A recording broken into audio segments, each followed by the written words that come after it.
Blessed day everyone, I'm RHD Mommy Vlogger and a day in my life at itutur ko kayo sa aking mini kusina, Charis. Ngayon ay magluluto tayo ng tinolang manok with a twist. Parang tinolang manok na may mais. Ayan, naghiwa ako ng sibuyas, bawang at luya. Siyempre may mais, may sayote, siyempre ang manok. Ayan po kung napapansin nyo. Ang hirap po bilang nanay ang mag-isip ng ang ulam araw-araw. Mag-isa na po tayo ng sibuyas, bawang at luya. Ayan. Unti lang po yung paglagay ko ng mantika kasi alam niyo naman yung manok, nagmo-moist din yan, nagbibigay ng natural oil.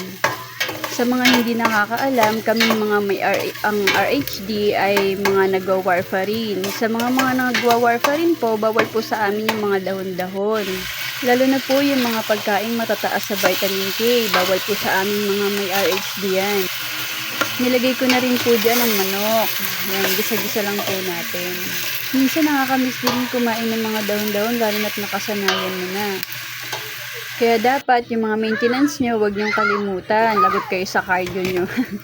Ayan, tinakpan ko muna yan kanina. Kaya, yan, lagyan na natin ng tubig para sa kanyang sabaw. Yung mga anak ko pa naman, mahilig sa sabaw yung mga yan. Kahit mainit ang panahon, sabaw is life. Yan.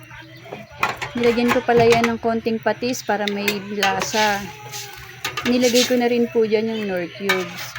Sa aming may mga RHD, bawal po sa amin yung mga maalat at matatamis. Kaya control lang po tayo sa ating mga pampalasa. Takpan na natin tapos antayin kumulo. Sa part na to, ilalagay ko na yung mais at saka yung sayote kasi kailangan makulo ng maayos yung gulay para lumambot at masarap mo yain.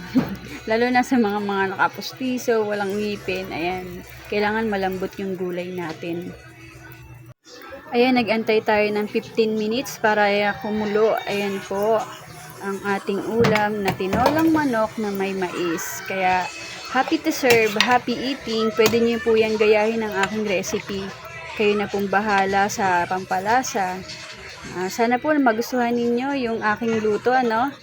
Maraming salamat po sa panonood. Sana po ay suportahan nyo ang aming mini vlog ng aking pamilya. Maraming salamat po. God bless!